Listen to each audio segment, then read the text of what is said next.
Okay, now, oh yes, Sally Dunn wanted to say a few things about her work at the UN over these last couple of weeks. I think it's very important. Just a few comments to catch us up. And Sally is from the Loretto community. Thank you very much, Phil. Actually, what I wanted to talk about is not so much work done over the last couple of weeks during the permanent forum, but I wanted to talk about another type of work that has been going on at the UN for really several years now. The Loretto community is a UN accredited NGO, as are really many faith-based organizations. And about 15 of us have come together and coalesced into what we call the Mining Working Group at the United Nations. And we have, as I say, 15 or 20 members. Most of them happen to be NGOs representing Catholic congregations, either both women and men. I'll just read some of them to you. Congregation of the Mission is a Vincentian family organization. The Dominican Leadership Conference, representing both men and women Dominicans. The Feminist Task Force, Franciscans International, United Methodists, International Presentation Sisters, Medical Mission Sisters, the Mennonite Central Committee, Passionists International, Sisters of Mercy, Temple of Understanding, Loretto Community, and then a couple of coalitions of smaller Catholic communities. So we all come together and we are advocating for what we call a rights-based approach to resource extraction in the pursuit of sustainable development. And one of the human rights that we are advocating for fiercely over the last year at the UN has been the human right to water.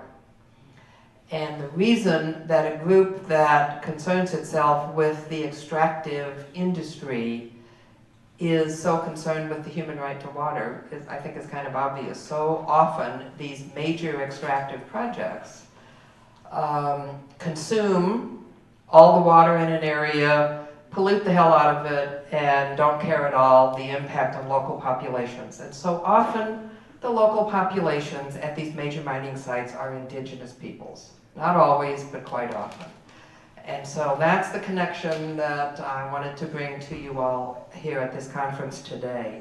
We have an advocacy brief, which is an 8-page document which we've put together. It's available on the internet. And within the work that we've done, we have developed what we call a rights-based litmus test that any major development project ought to be able to be assessed with these 4 steps in this rights-based litmus test. The first step of which is do no harm.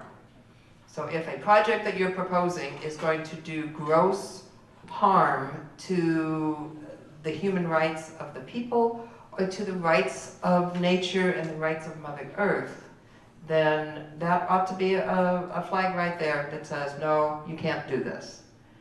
You know, the transnational corporations do not have inherent rights to go into any country in the world, and just because they can pay to secure government permits, do whatever they want to do with total disregard to how it impacts the peoples and the communities where they're doing their work. And so that's the principle on which we are advocating at the UN. In addition to that, I just want to bring you up to date about something that happened just yesterday at a mining site in Guatemala. Loretto has a relationship with some sisters who live in Guatemala City, and I was honored to be in a group of 5 Loretto members who visited Guatemala earlier this year. And we visited the site of a nonviolent resistance that people, mainly indigenous people, but other people in the local community, campesinos, around this site which is called La Puya. And for over 2 years, the local people have maintained a resistance on a dirt road leading right to the entrance to this mine, and they have prevented and blocked the mining company from bringing in their heavy equipment so they can begin the process of starting a gold mine. This is a particularly arid part of Guatemala, and these people simply said, no, you may not come here and suck up all the water and pollute it and ignore our rights. We have rights and we will not allow this. And so they set up this, they have occupied this road, they 24/7. They have different shifts of people who come and stay in that road, and with their bodies, they are protecting their human right to water. And just yesterday, the military sent in military police to clear the way. And so this, over 2 years, this nonviolent people's action finally culminated all day yesterday in this standoff. The women were in the front, kneeling on the dirt road, singing, holding up signs, pictures of the saints, while they were being tear gassed and pepper sprayed, and the military in their full riot gear advanced on them, batons swirling, injuring women, children, men, arresting some, and so that has happened just yesterday, and I just wanted to share that with you. And that it's a U.S.-owned company. Yeah, yes. Where? What city are they based in? They're based in Reno. It was a company in Canada, but this U.S. company bought the Canadian company. What's the name of it?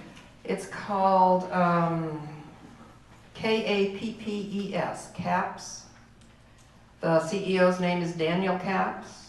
I have an email address, and emails are being requested to be sent to the CEO of this company, asking them to stop these human rights violations that are going on. I could share it with you, Phil, and maybe you could send it out. You can put it on our Facebook page. Okay, all right. We'll do that, we'll do that. Thank you very much. Yes, You said there were 4 pieces to that. What missed? What were the other 3? okay. Again, it's available online. Step number 1 is first do no harm. The second step is that the project must contribute to eradicating the root causes of poverty. The third step is the project needs to represent people as rights holders. And the fourth step is that the project needs to contribute to long-term sustainability.